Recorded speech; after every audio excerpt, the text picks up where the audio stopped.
धेरै ठुलो हुन्छ ल त्यो सलेमा के हातले औलाले ठुलो छ नि त औलाले गर्दिने हो औलाले यो म यो राख्ने अनि औलाले ठ्याक्कै ठ्याक्कै सिधा राख्नु है यो चाहिँ फेरि के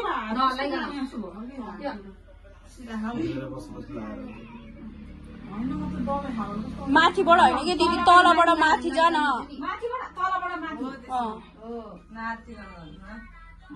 हुन्छ के अलि बाक्लो लगाइदिए दिदी अलि बाक्लो अलिक पातलो बनाएछ छोरी पातलो भयो नि त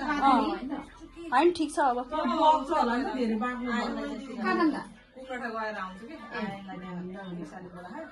आइहाल्छु गएर ल दिदी अलि पातलो भयो अलि टसाउनु है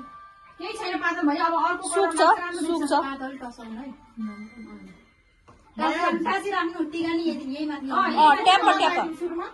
रातो रातो वाला तल तलबाट अँ प्रियामा आउनु न बस्नु गुलाबी उता उता उता एकचोटि सप्तरङ्गी टिकाको हेर्न पर्ने ए तल माथि गरे केही न पातलो भएर लगाएर पातलो भयो ब्लू कलर बेसी पातलो भएर ज्यादा चाहिँ भएन फुक दिँदै लगाइदिए कोरानी दिते हो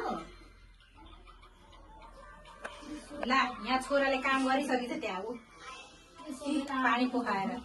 हजुर ए मनी यहाँ छोराले बुझी